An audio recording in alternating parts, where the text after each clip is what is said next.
Good evening, believers. How are you doing today? This is Love Coach Dasha coming to you today for the Healing Hour Live. Now, if you've never been with me before, I am here doing something kind of unique. I am here to help women who are trying to stay and reconcile after infidelity. You want to stick it out. You like your person, you love them.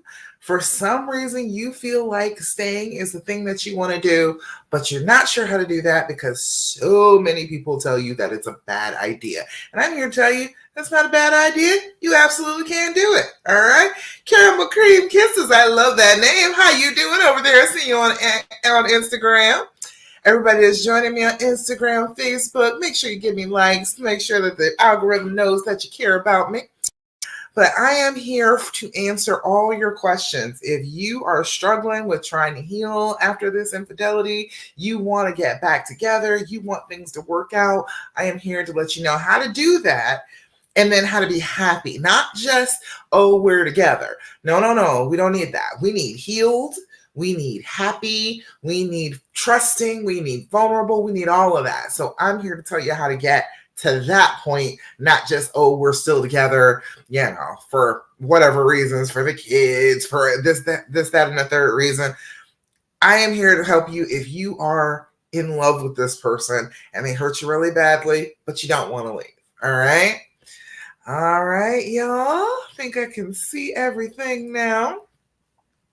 I want to make sure that everybody knows I am still doing free calls. I am doing free calls until the 23rd. So I will put the hold on, let me copy this link. I will put it in the comments below so you can click on that link. And if you're over on Instagram, go ahead and you can go to my link tree for it. All right. Let me post this up here. All right, I am still doing free calls. Make sure you get on a call with me. If you are having a hard time with this, you haven't had anybody to talk to about this, I am the person to talk to about this because I did it, okay? Not only stayed, but got to happy after staying. So I don't want you to just be staying and stuck and feeling awful about it. I want you to be able to stay and feel really good about your decision. I can teach you how to do that, all right? All right, y'all. So look, I teach you every week some basic stuff that you need to know because this is a trauma. If you've been through a trauma, you need to know how to overcome a trauma. It doesn't matter what kind of trauma it is. The fact that you've been through this, you need to be working on overcoming the traumatic effects of this. So I'm going to always teach you about things that you can do right this second, all on your own, without waiting on them or anything, to be able to start feeling better, getting yourself together, getting to healed so that you can get on the healing path with your honey. All right. So first things first, we always do a little bit of deep breathing together. You're going to do your deep breathing with me. If you have not been doing your deep breathing, you need to start. Okay. If you have been through a trauma, your brain will automatically, it's a small part of your brain called the amygdala. It's like the worst case scenario portion of your brain. It will automatically send out signals like, oh, we're in danger, things are going wrong. And it changes the way that you breathe. That's one of the first things it does. It changes the way that you breathe so that your breath comes more shallow. It's not as deep. You're not getting as much oxygen. You're not letting out as much carbon dioxide. When that happens, it is because your body is trying to shift a large volume of your blood around. It's not going around to its regular circuit, going all the way up to your brain, going all the way down to your toes. It is going to your large muscle groups, going to your arms and going to your legs so you can fight or you can run, fight or flight, okay? So it is taking that blood in a different circuit. That's why your breathing changes, because your body is trying to shift so much blood around at the same time. Well, if you stop that breathing that your body is automatically going into, you are signaling to your brain and to your body that I am not in any danger. I am actually just fine. I do not need you to shift this blood around. I don't need fight. I don't need flight. I am safe. And when you start to tell your body that daily, over and over and over and over again, it starts to sink in. Your body starts to believe you that maybe you are safe, and then that reaction starts to calm down. That's why we need our deep breathing, okay? So I want you to be doing your deep breathing 5 times a day, okay?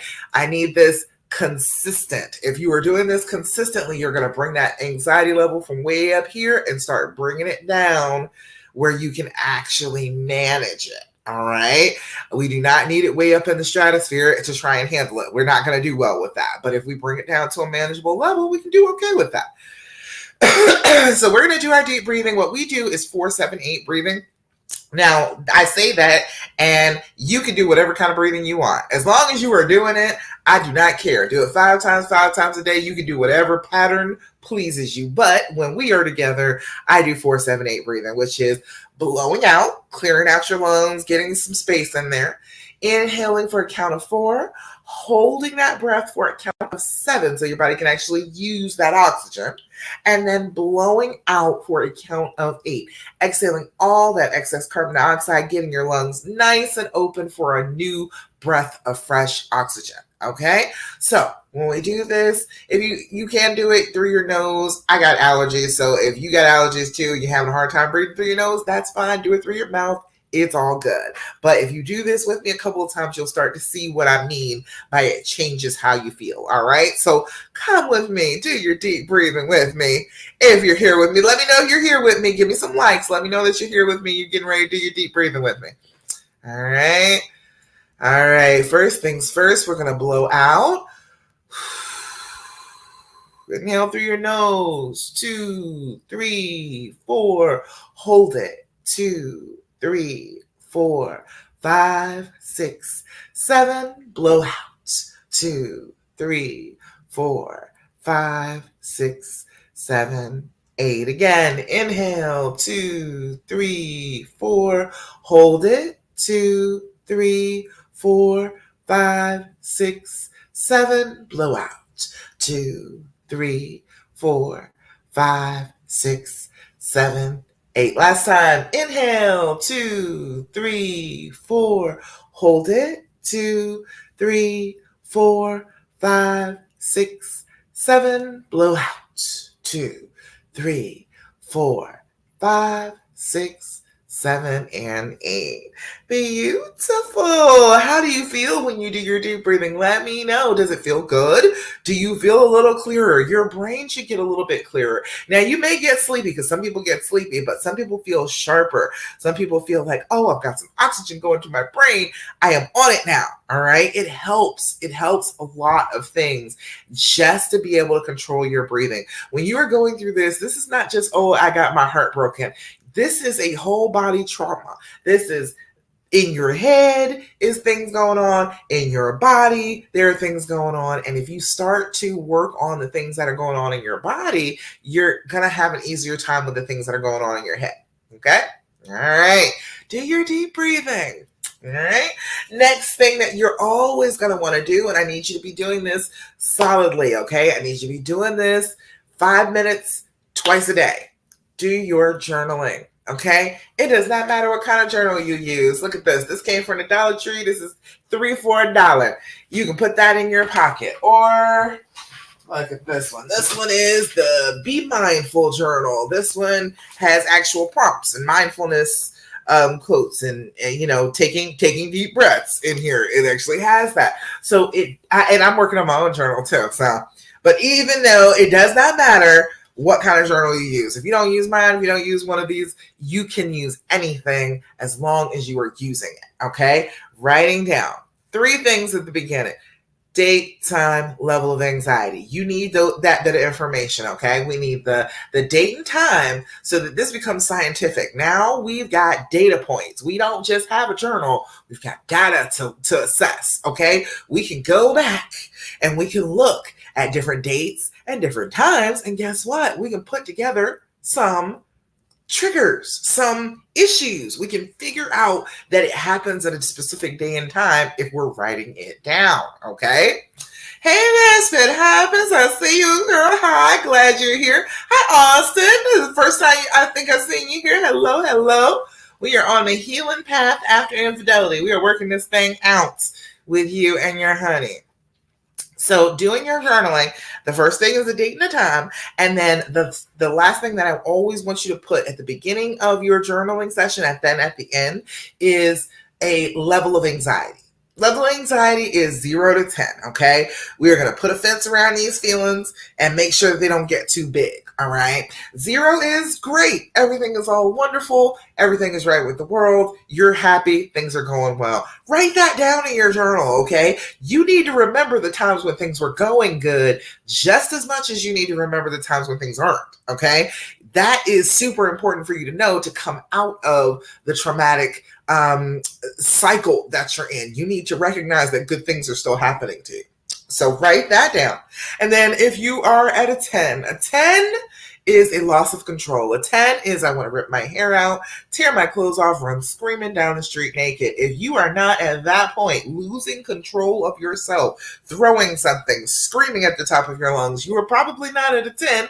That's a beautiful thing to know, because then when you write in your journal, be like, I thought I was a 10, but guess what? I'm able to sit here and hold a pen and open my book and think about my feelings, so I must not quite be at a 10.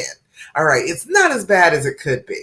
That will give you some shape to this. Put a fence around these feelings, make it so that they cannot get so huge that they eat you, okay? All right. 5 minutes in the morning, 5 minutes in the evening. You don't have to write a book. I'm not asking you for that. I'm not asking for you to write chapters every time you open up your journal. I just need you to write 5 minutes in the morning, 5 minutes at night before you go to bed, 5 minutes in the morning playing your day. Think about things that could trigger you during the day. Think about how you're going to handle the things that could trigger you during the day. And then at night, before you get ready to go to bed, pour out all of the negative thoughts, all of the stress that has been in your head for the day. Put it down there and tell your brain, hey, I have written down everything we are stressed out about. It is time to go to bed now. You work on these problems while I'm sleeping. And in the morning, we will get up and address these issues. I'm trying to tell you, it's a great way to go to sleep.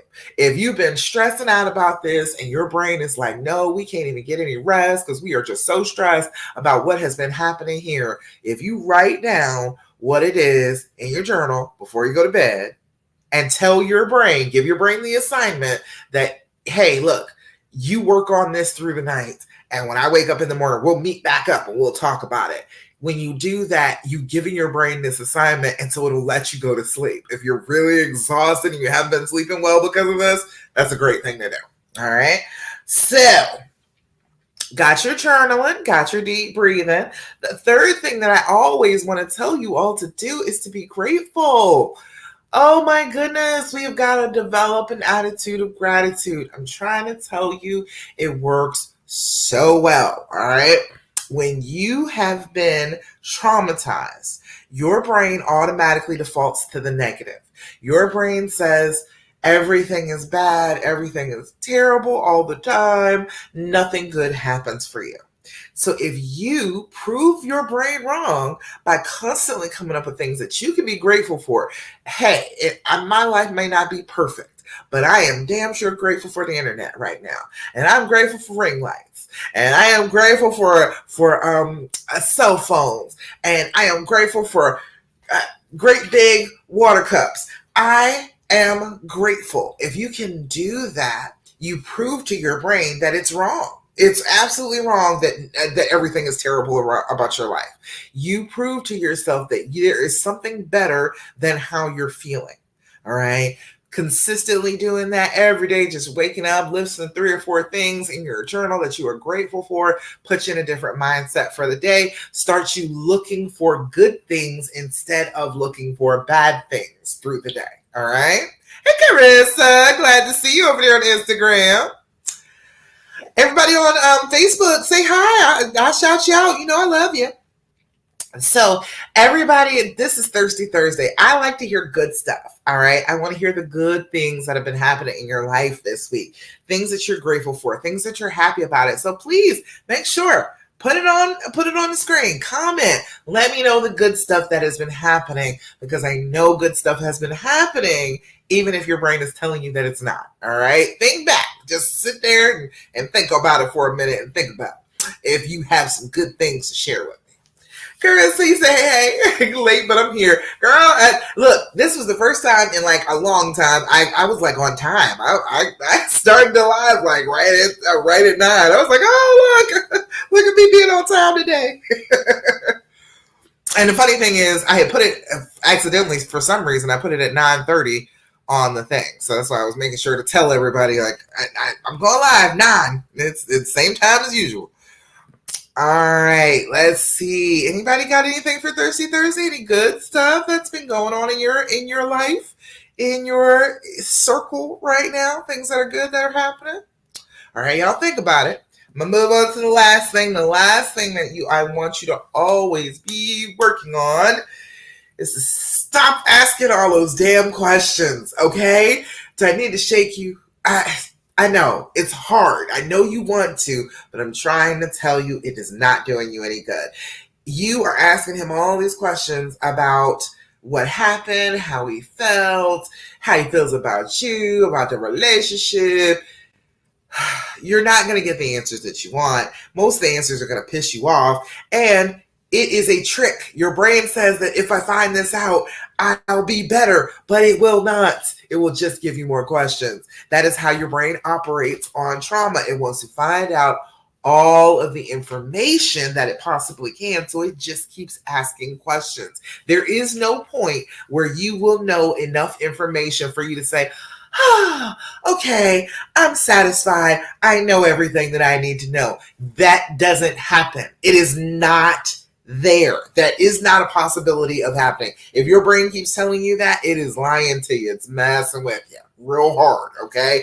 You do not ever get to a point where you feel like you have satisfied all of your questions. You know all the answers. You feel like you've got it. There is no point that happens. Your brain is trying to tell you that that will happen so that you continue to collect more information. But your brain is not using that to heal you. Your brain is using that against you. As you are trying to heal and get closer, your brain just throws a fact in between the two of you every time. Every time you start to get a little close, it'd be like, oh, remember how he had her in this position? And that used to be your favorite position, didn't it?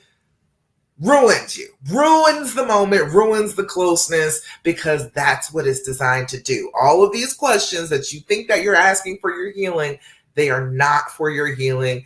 They are for your brain to have ammunition against him. Okay? None of these questions are going to help you. None of these questions are going to make you feel any better. So instead of that, all right, if you can resist and you can do something other than ask questions about what happened, I recommend this. It is The And, THEAND. This is on Amazon. It is an excellent game. It is the Healing Edition. I've got the Healing Edition. I also have this is the Long-Term Couples Edition. I got lots of them, but excellent game. You can sit there and ask questions back and forth and satisfy the itch in your brain to ask questions, because that's what it is. It's like this itch. Your brain is like, you got to find out the information. If you find out information, I'll feel better. So it's a kind of an itch in your brain.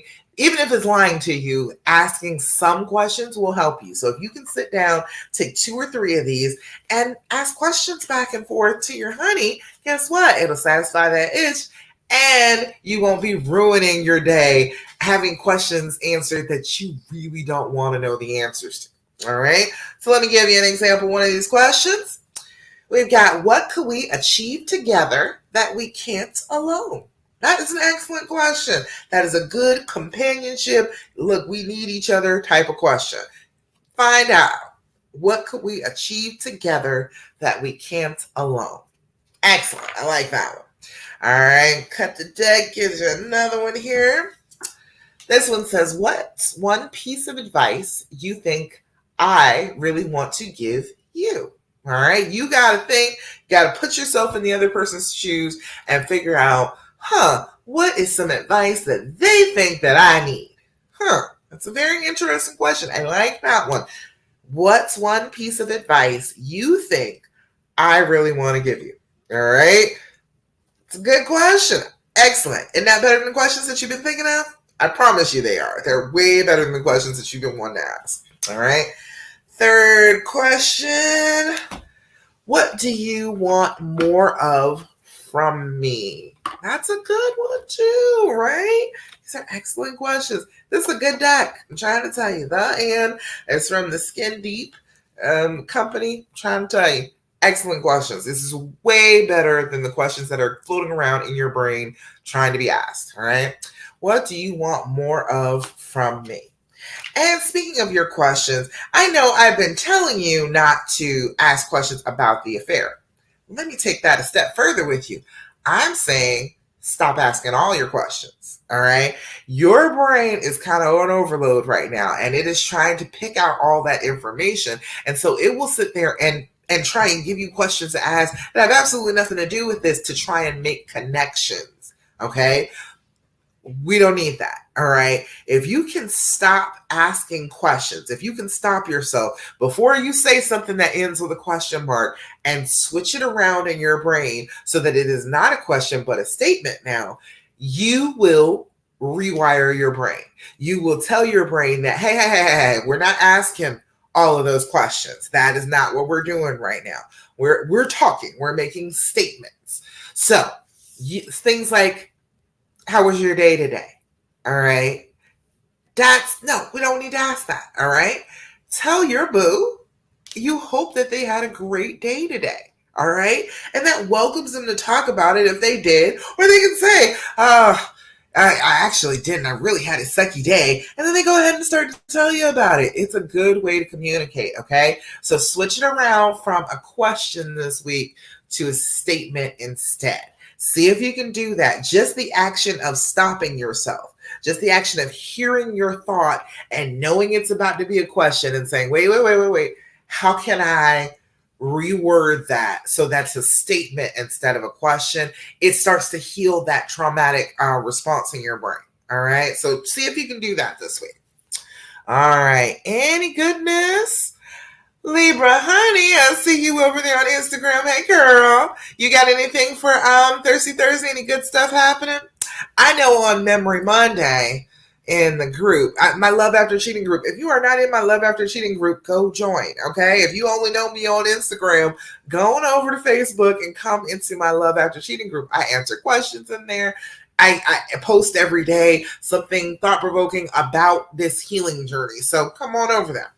But for this Memory Monday, it was picture day, and I got so many pictures. I got Karen and her honey when they were real young, and then when they were a little while ago, and then I posted food.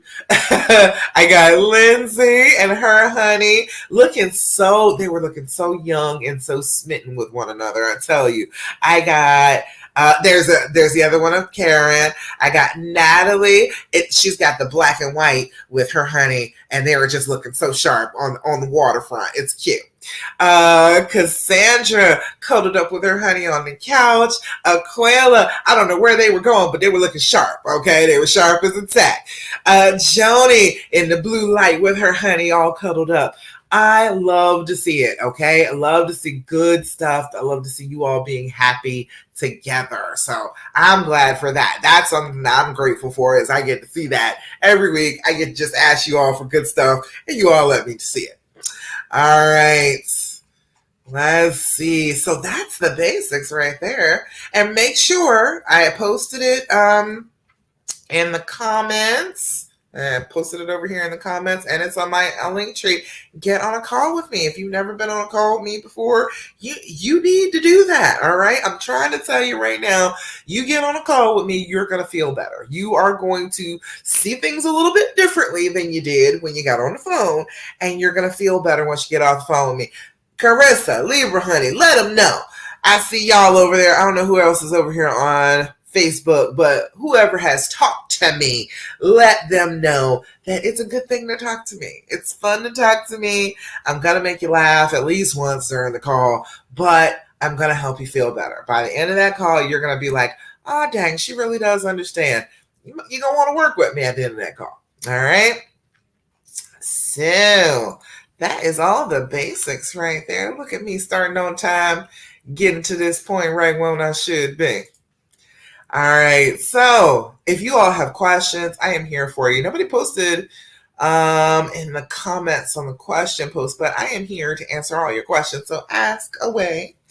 Let's see. Wanted me to tell you about the dreams formula? if you haven't been with me for a minute, you may not have heard about it. Let me tell you a little bit about my dreams formula. When I was healing from this, because I experienced this infidelity thing myself, my husband was terrible. He was a terrible cheater for like 4 years. Oh my God. Just back to back to back. I found out it was not anything to do with me. All right. Come to find out he has bipolar disorder. Come to find out he was dealing with some depression. Come to find out that he wasn't totally in his right mind. All right. It's not me. I had found that out, had to like grasp hold of that and hold on to it tight. And then I started working on figuring out exactly how I was going to heal, because everything that everybody was telling me was not working. Okay. Right. It was like, you have to make him make a decision. No, that didn't work. You have to force him to give up doing everything that he's doing wrong and repent and just do the right things. That didn't work.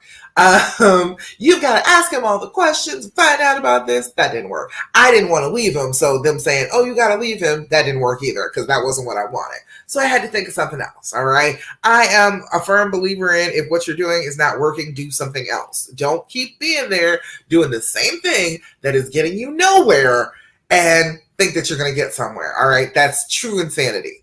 We don't need to do that. We've got to change it up. We've got to do something different. So I started doing the opposite of what everybody told me to do. All right. So, Carissa said it's true. I go from a bundle of nerves and tears to being able to breathe by the end of the conversation every time. There you go.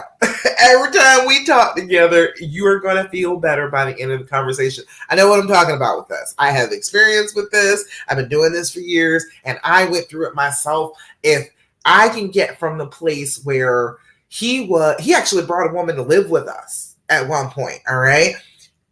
Lived with us. I was the only one working and everything. Lived with us and brought her kid too, all right? Still cheating and everything. If I can get through that, I'm sure I can help you get through him cheating. I'm sure I can. I'm positive that I have the knowledge and the experience to be able to get you to a better place. All right. So yes. So my dreams formula, that's what I came up with. Instead of doing all the things that people were telling me to do, I started doing the exact opposite. So the first thing in the dreams formula is the D. It's the decision to do this, all right? To decide, not only am I going to stay, all right, I am going to stay and I am going to love again, and we are going to be vulnerable with each other, and we're going to be trusting of each other, and we're going to be happy again. That is what I'm going for, not just staying. I want that to happen. So we got to make that decision. All right. The opposite was telling me that I needed to make him make a decision. Okay. We've already figured out their decision-making abilities are kind of impaired right now. All right. There is no need to be asking them to make the decision that doesn't even make any sense. If they're running around doing the wrong things, they're not great with decision making right now. So since you are the better one at making decisions, you should be the one to make this one, right? Makes sense, right? So that's the first thing, is deciding. And that's a rough thing. There's so many people out here that will tell you that that's the wrong thing to do, that you should just leave them. It's just so wrong for you to go ahead and try and stay.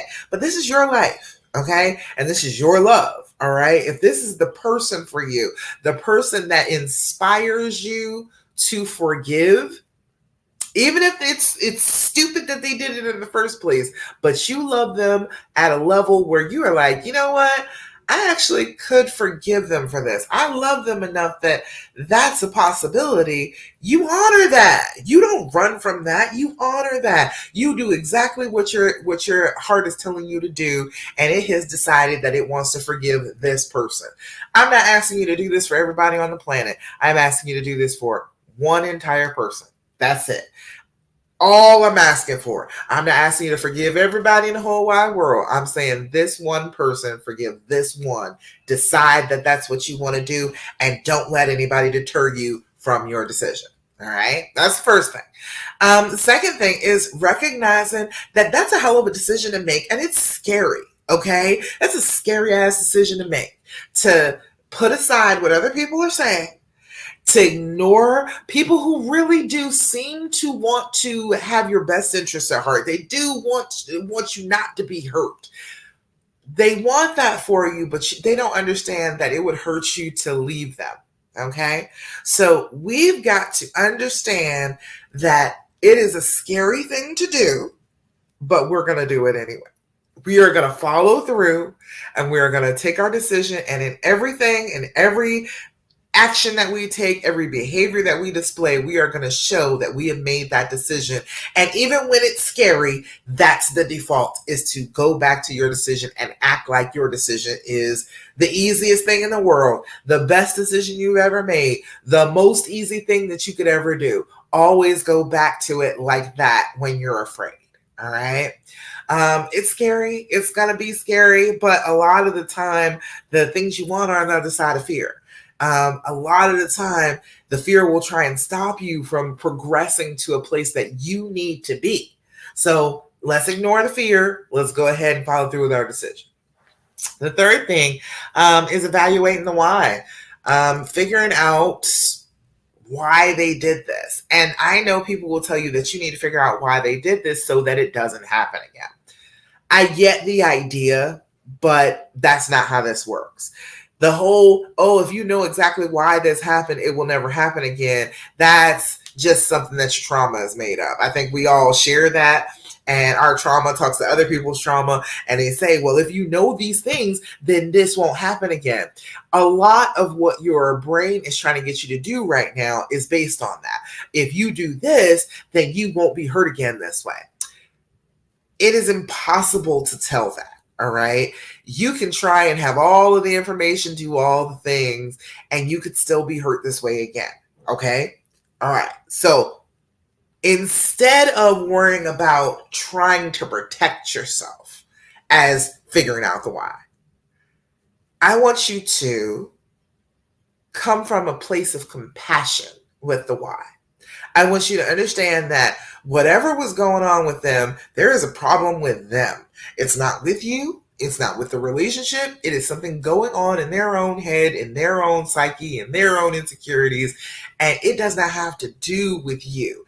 And be a little compassionate that they're going through it. That's all. Not excusing them, not saying that, oh, well, this is the reason why they did it. So, and that's still just making an excuse.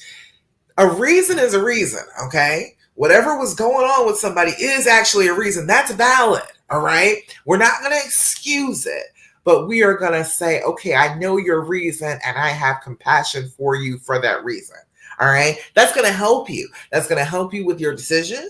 And it's going to help you with not being so afraid of your decision too. If you're coming at it from a place of compassion, I really love this person. I really want to understand what is going on with them so we can get right. If you come at it from that angle, you're going to have an easier time healing.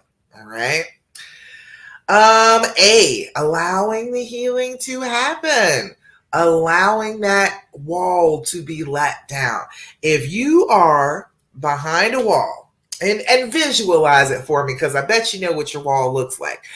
The sterner the wall, the further you are away from connecting, okay?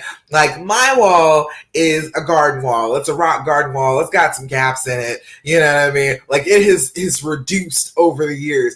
It's not even like a whole wall. It's like a fence at this point in my head. That is what I see if I try and call up the fence, the wall around me. All right. But you may be feeling like it is a 10-foot tall, straight titanium, no windows, just smooth all the way up to the top. Nobody can climb it type of wall. So picture your wall in your head. All right. Now you're on this side of the wall. Your honey is on the other side of the wall. All right. You want to feel the love from them, but there's a wall there. It's in the way. It's stopping the love from getting to you. Every bit of the wall is banging on the other side of the wall, falling to the ground. And you want to love that person. But every time you go to give some love, the same thing happens. You try and give it out. It smacks into the wall, slides down to the ground. Neither one of you is getting the love. Neither one of you is receiving what you need from behind this wall. I want you to be able to let the wall down. I want you to get close again. I want you to have intimacy. I want you to touch. I want you to kiss. I want you to have sex. I want your ring on. I want you to feel like things are going to be okay because you are letting them be okay. You're letting yourself be close. You're letting yourself be vulnerable. All right. So it's the actions of love. What would you do with them in this moment? If you were all healed up and everything was wonderful, how would you behave? And behave like that. All right. And now people would always tell me that that's the wrong thing to do. You need to punish him. If he doesn't get punished, how can he know that this is a wrong thing to do? And he's going to do it again. All right. Let me tell you something. Okay. If you keep on beating somebody in the head about something they've done wrong, that doesn't make them less likely to do it again. That's just, I don't even know where that came from. That doesn't even make any sense. If somebody is constantly punishing you for something that you did wrong, don't you feel a little bit more justified in doing it? Don't you feel like, well, I mean, but I'm wrong, but you're wrong for being all over me like this. And why can't you just give me some love and give me some understanding and compassion? That's where you will end up if you don't stop it, if you don't allow the wall to come down and allow that healing to happen. You'll just keep trying to punish them for this, which it might make you feel better in the moment, but long term, it's going to make you feel like crap because you're not going to be with the person that you love. You're going to be creating a divide, expanding a divide between you further and further and further, and then you won't be able to get close to each other again. And that's what you actually want. That's what's going to make you happy. So instead of listening to those people, allow the healing to happen. And then managing the triggers. Oh, everybody told me that I had to go talk to him about my triggers. I had to go have him help me and address it and say he was sorry and grovel for a little while. Okay. Again, do you want somebody to do that to you? If they're triggered by something that you have done in the past, do you want them to come to you and beat you over the head with it and see you have me so messed up because you did so wrong and you're such a terrible person and you need to fix how I'm feeling right now? Would you want that? No, you would not want him to behave like that towards you. So don't do it towards him. You are perfectly capable of managing all your triggers. You have the capability within yourself. As a matter of fact, I posit to you that you are the only person who has that capability. These are your feelings. They belong to you. Okay?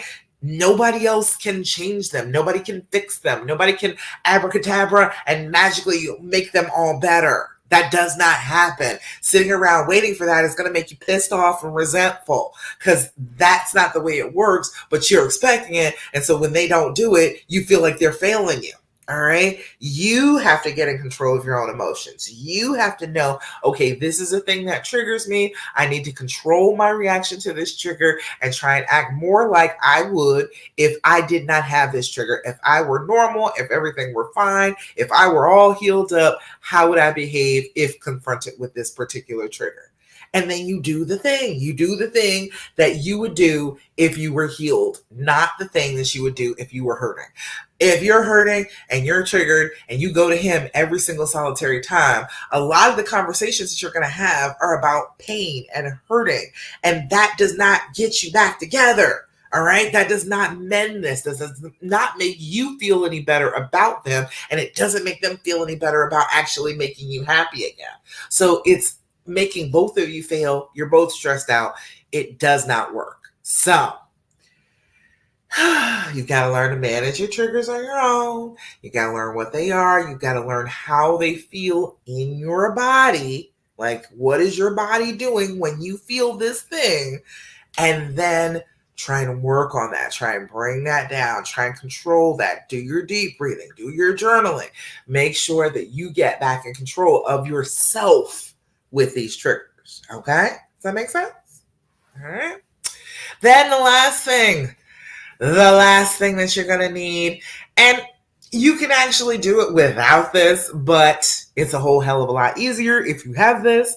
Seek some support. Doggone it.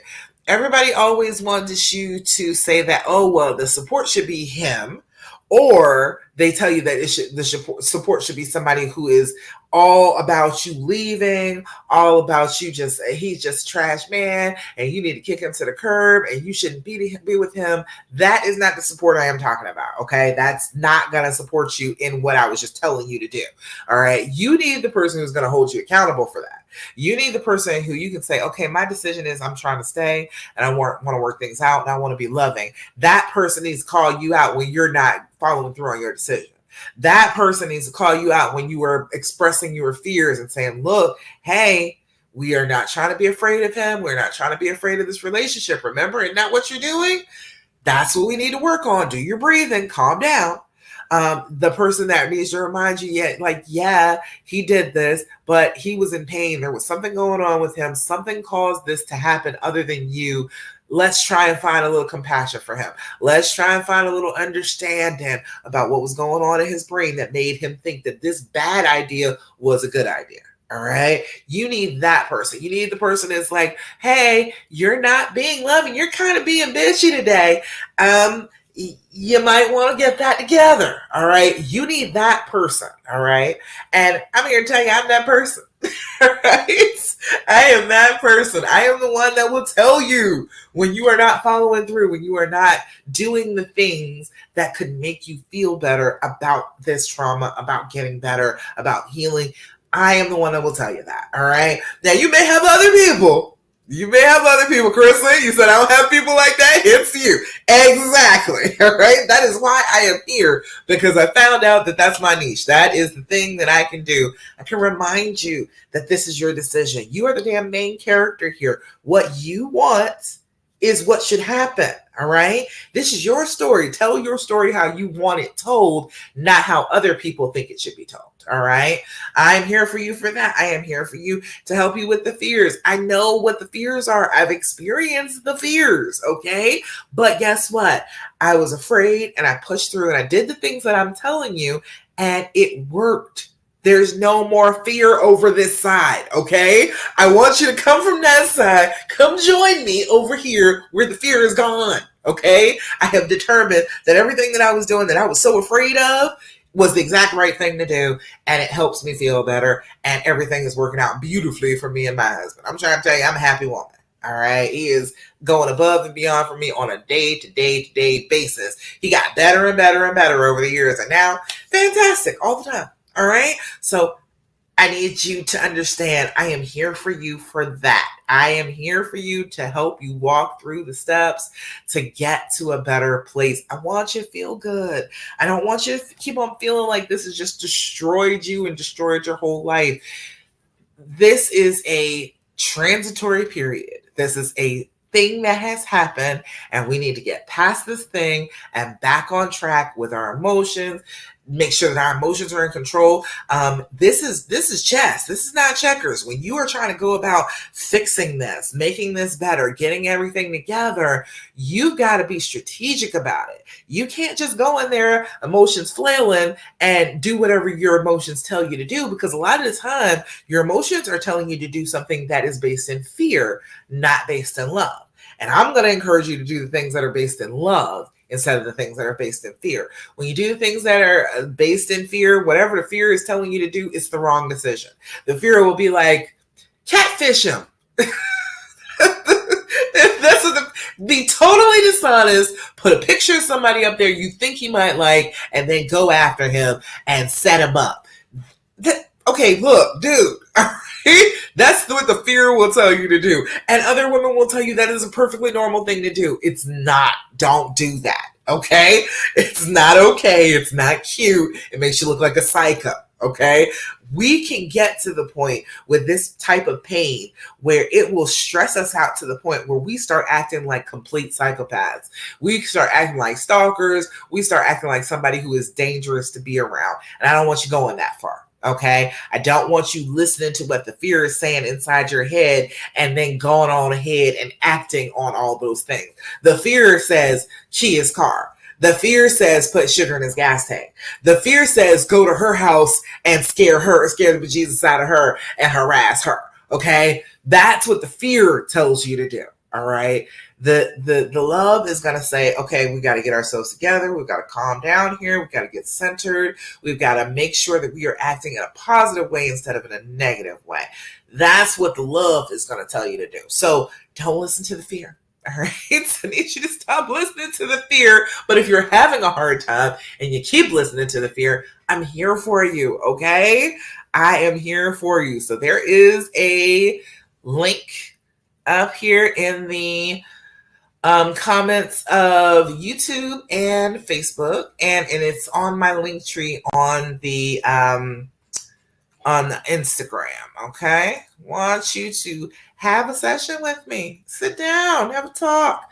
I am here for you. I am here to help you get on that healing path. I know the way. Okay. We're almost at Christmas too. Good gracious. Well, I'll be here next weekend and the week after. I'll go ahead and do the Healing Hour Live on the week of Christmas. But, as we are leading up to that, I do want to be able to talk to you because as these holidays approach, I'm trying to tell you there's a lot of stress behind these holidays. So if you are stressing out already, if you're already anticipating it's going to be bad, you're already starting to freak out, you definitely need to get on a call with me because for real, you don't want to ruin your holiday just because of this. Just because he has made you feel bad, he has traumatized you. You don't want this holiday to be ruined too. All right, we don't need that. We don't need that. All right, y'all got any questions? I think this is the first live that I've done in like years where I don't have like any questions. What in the world? I used to do this all by myself. When I first started doing these lives, I would do these lives and there would be nobody. Nobody would come. But it is definitely, it's more fun now when people come and people talk and, ask me questions and actually, participate in this because I want to hear about it. I want to hear what your questions are. I want to hear what your struggles are because I am here to fix those. I am here to actually help you get through this finally. If you've been doing this for years and you are stressed out about it and you don't know how to fix it, I'm here for you, okay? Especially if you've been here for years. If you've been dealing with this for years, you definitely need to get on and call me. I feel like you shouldn't have to suffer with this for years, okay? That's just completely inappropriate. We should not have that happen. You don't need that. You can let this go and you can start healing from this before the end of the year, okay? You can get to the place where 2023 was the time that you actually really started to heal from this, even if 2022, 2021, 2020, however many years it has been going on this year. In these 2 weeks, okay? Give me a little chance. Give me a little bit of talk. And in this next couple of weeks, you can get to a place where you're like, oh, hell, I'm starting to leave this behind. I'm starting to get to a better place. All right. All right. Any questions, comments, thoughts, complaints, anything going on out there? See people popping in and out on Facebook. Don't got any questions that I can see. You all let me know. If there's anything in particular you want me to talk about, we've got to work on this. We've got to get to the point where you are feeling in control of your emotions, not just all on that emotional roller coaster reacting to the feelings. I want you to feel good and solid. I want you to feel like you're on solid ground. You're in a better place. All right. That is what I'm going for. That is my interest. Anybody? Any questions? I don't see any. I don't see any Thirsty Thursday things. Okay. All right. Well, we can work with that. We've only got about 10 minutes left. Let me tell you a little bit about your affirmations then, since we've got a couple minutes to talk here. And if you have questions, go ahead and post them, but I will answer them after I chit chat with you about this. Now, look, I want to talk to you about affirmations. All right. I need you to know about affirmations. We're going to talk about this. We talk about this every week. At the end, I tell you about the stuff that you can do in the beginning to start to heal and start to deal with the trauma. Well, doing your affirmations is one of those things. Okay. You need to start doing your affirmations on a regular basis. Now, let's back up here because anything you tell your brain over and over again is an affirmation. Okay. It is something that you are affirming to yourself. Okay. Even if it's a horrible thing, even if it is, oh, I'm so fat and nobody really ever loves me and that's why you cheated on me. If you keep telling yourself that over and over and over again, that's what your brain is going to believe. Okay. Even though that is absolutely not true. I'm telling you right now, it had nothing to do with your body, had nothing to do with you at all. It had to do with him. But you will believe that that is the truth because it is what you affirm daily. Okay. I need you to start picking out that negative thought. And every time you hear that negative thought, every single solitary time, I need you to come with the opposite of that thought. I need you to say the opposite of the thought over and over and over again. So if it's, he never really loved me and that's why you did this. No. I am very aware if somebody loves me. I know I loved him. I know he loved me. I know doggone well that is not what it is. We love each other very much. All right. I need you to repeat over and over and over again the opposite of that thought. All right. Affirm to yourself the life that you actually want instead of the life that you're currently living right now. What we need to do is start you on the road to getting to that life. And if you are just paying attention to how things are in the now and how awful things are in the moment, you're not going to visualize anything else good. You are just going to keep feeding yourself the same negative things over and over again and never move from the same spot. All right. So I need you to be working on that. I need you to be thinking about your negative thoughts as you go forward. All right. Carissa said he won't be here for Christmas. Should I try to keep the traditions the same or should I go all different since it's new? I'm hoping this is the only Christmas he will be with her and her family for the boys. I mean, I would, if you can do something a little different, I think it's a good time to do it. You know, if you can come up with, it doesn't have to be like none of the same traditions that you normally do, but like maybe pick like one or two things that you normally do, but then like start a new thing. Start a new thing that you can be excited about. And then when he gets back, let him go on and integrate and join in with that. But yeah, I'm like, it's a perfect time to try something new. And it's good. You got little kids. You can try fun stuff for Christmas. It's okay to try and get out of the same comfort zone that you've been in for previous years. Yeah, I don't think that's a bad idea. If he's not going to be there anyway, hey, might as well go ahead and have a little fun. He can join our new ones. I like that idea. Yeah, he can join in. It'll be fine when he gets back. But yeah, in the meantime, I say go ahead and try and make this as good a Christmas for them as you possibly can, no matter what it is. So no matter what the thing is that you want to do, you just try to make it as good a holiday as you possibly can for them. Make it a very happy, very festive time, and then keep on going from there. Yeah. Hey, good. Got a question. Yay. All right, let's see. So, affirmation time. I will give you an affirmation, but like I said, I want you to be affirming the opposite of the things that you've been telling yourself. Oh, he's out, he's seeing her. You have absolutely so no big tears. Got it. Yes, exactly. Lots and lots of fun. Lots and lots of fun. We are not going to be miserable for this Christmas. You are going to show that you are the strong mom that you are. You are not going to be sitting there sad all the time. You're going to have a great time. Enjoy yourself with your boys and make him jealous that he's not there. You know, post lots of pictures and show it. All right. Affirmation time. Now, every week I give you an affirmation, and you can use my affirmation if you want to, or you can make up one. I don't care as long as you're consistently telling yourself an affirmation. Okay, I have a ton of affirmations. I'm constantly telling myself good things about myself in my head. Okay, I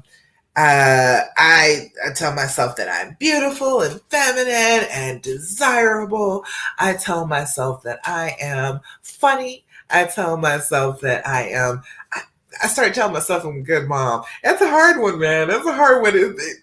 I want to feel like I am, but like my husband tells me all the time that I'm a great mom. But like in my head, I'm like, but I could do so much better. And then I'm trying to give myself the damn credit. Like, everybody around me, my family, my friends think that I'm a good mom. Okay, maybe I should believe them. But it's hard sometimes. It's hard to believe the good stuff about yourself. But I want you to be practicing believing good things about yourself, okay? So, all right, this one fell out. So let's do this one. Today, I am capable. Ooh, I love that one. Ooh, I love being capable. I love it when you're capable of doing something you didn't know that you were capable of. Today, I will accomplish every goal that I set for myself. Ooh, that's a big one right there. If you can do that all week, you can get some stuff done. Today, I am capable. Today, I accomplish every goal that I set for myself. And I'll put it over here too. Today, I am capable.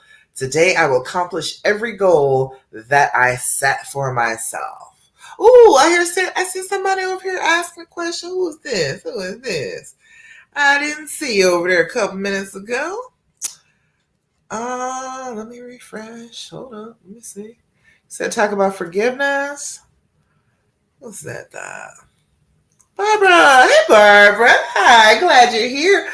About forgiveness? What part about forgiveness? What you want to hear about? The whole forgiveness thing, I'm like, you're not trying to forgive the whole world, all right? There are other people in this world who don't deserve your forgiveness at all, and you shouldn't give it to them. I feel like that's a lot to ask for people who just don't deserve it at all. However, if this is the one person, if this is the person that you're trying to spend your entire life with, you have to understand that forgiveness is part of that, right? That is part of the vows. When they're like for better or for worse, guess what they're actually asking you to do? In the worst times, I got to forgive you. In the better times, it's easy. We're happy, everything is going well. But in the worst times, you're going to need to forgive that person. That's what they're talking about when they say that. They tell you going in that is a requirement. When you are with somebody and you want to be with them for the rest of their life, for the rest of your life, you're going to have to forgive them a lot. Okay? We're talking about a lifetime of forgiveness. That's what we're talking about here. We're not talking about, oh, well, I forgive you a couple of times, but then after that, I just kick you to the curb. No, this is the person that you want to spend your entire life with. So it is going to be a repeated action of forgiving. Forgiving is not just a one-time thing. And if you try and make it that, you're going to put a big limit on your relationship. And honestly, you don't want somebody to just forgive you one time either, because I can guarantee you've messed up too. I know women, I know we always say that we're just so wonderful and we're so perfect in these relationships, but I'm a coach and I've been talking to y'all and I know you're not. Okay? I know it. I know it already. There's no need to lie to me. I know that you're not perfect. I know that you were going through it, and I know that you need forgiveness just like he's going to need forgiveness. So if it's just a one-time thing, like, oh, well, I did something terrible, and oh, yeah, you just forgive me one time, and then after that, then I don't have to forgive you again. That's not what you set yourself up for if you were trying to live an entire lifetime with this person. So forgiveness is a repetitious thing. And forgiveness, this is a verb. It is something you do. You do not just, say, oh, well, I forgive you, and then you don't act like it. You actually have to behave like a person who's forgiving if you want to be believed that you are forgiving. Does that make sense, Barbara? Let me know. That's my thoughts off the top of my head about forgiveness, but you let me know. All right, Carissa, you said, I was just saying that today. For better or worse, this is the worst. For his sickness and health, he's so sick right now. I promise to stand during these moments. Exactly. Because when they wrote the vows, they knew, they were like, ooh, some stuff is going to happen. All right. Some stuff is going to happen. There's going to be some ups and downs. There's going to be some problems. We are sick. We are not at our best. I found that out with my husband. I did not know that he was, even as much as I loved him in the very beginning. Okay. In the very beginning, I loved him very much. I was very smitten with him, very taken with him the very first time I talked to him, but he was sick then. All right. He had been sick and I didn't know it. I met him sick. I met him dealing with bipolar disorder. He just didn't know it. It wasn't as bad at that time. But when I met him and as we progressed, it was like, oh, there's definitely something wrong with him. Oh, Okay, we need to maybe get some help on this. All right. I did not know, but even then, even sick, he was my person. So now, pretty much well, like doing way better than he was. He is at the point where he's even most of the time. He's able to sleep well. A lot of the symptoms have gone away.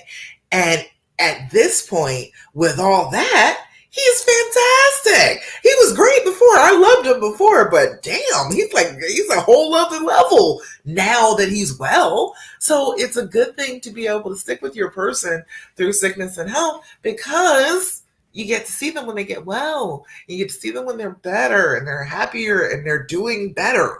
You know what I mean? So it's a good thing, all right? It's a good thing that you're standing for it, because that's what it was with me. That was the final thing that just, I had been having a hard time forgiving him, but actually taking him to the doctor and finding out, oh, this is a thing. This is a real thing. He's actually sick.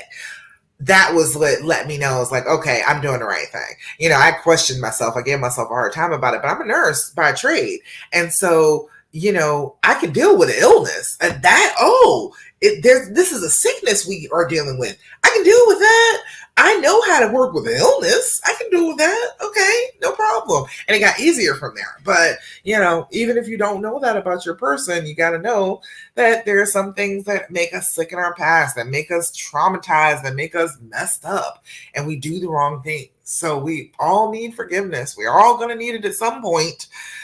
You might want to be generous with it.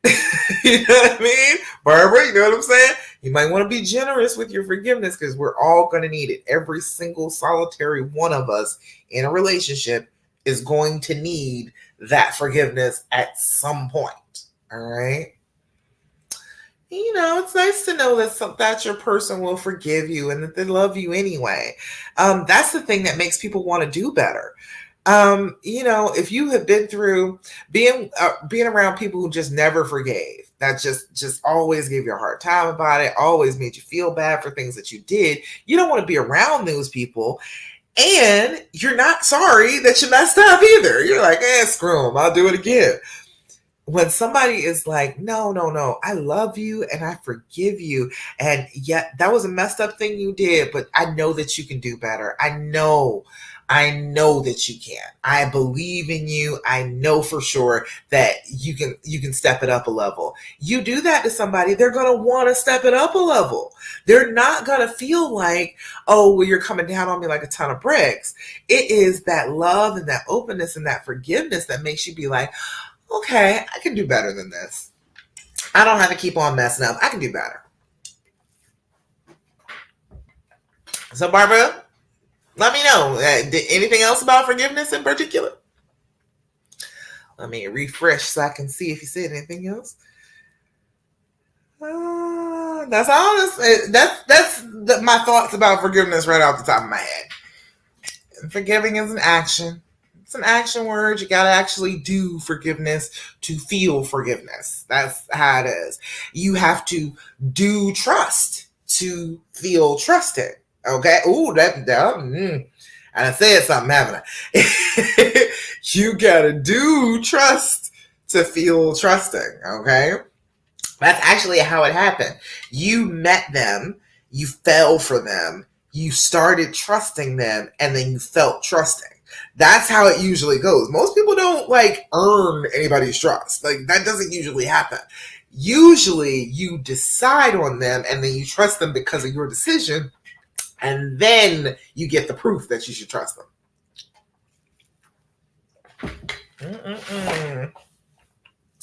All right, so y'all. I think that's about it. Everybody good? I think that's about all I got for today. I think that's good to go. All right. You all let me know. I definitely love to hear your questions. So go ahead. Make sure you post them if you're catching this on the replay. Put them up here. Barbara, you see the link right here. Go on down there and get on the link. Get on a call with me. Let's talk about this thing. Let's go ahead and get you to a place where you feel like, dang, I really can't forgive. I want you to be in that place, okay? All right. I think that's it. I think that's all I got for today. So, in the meantime, we're going to be back again next week, 9 p.m. Eastern Standard Time for the Healing Hour Live.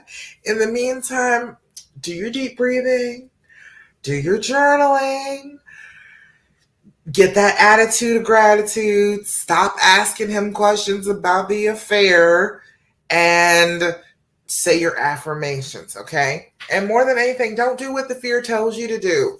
All right? It's not going to lead you in a good direction. It's always going to lead you wrong. All right? In the meantime, I love you and I'm very, very proud of you for what you are doing. I know people will give you a hard time about it, but I think you are doing an amazing thing working this out. I think that you are an amazing woman. I think that you deserve all the happiness in the world, all the trust, all the faith in the world, because in a time where you are justified in choosing not to love, you're choosing to love. Like, I feel like that deserves a pat on the back, okay? That's the type of people we need out here in the world who are willing to give the love. Even if other people are not deserving of it, you want to give that love and you are willing to go about it and you're willing to forgive. I think you need to be patted on the back for being so sensational. All right? So I love you and I'm so, so proud of you. And I'll be back again next week for the Healing Hour Live. All right. Bye, y'all, on Instagram. And bye to Facebook and to YouTube. Bye-bye.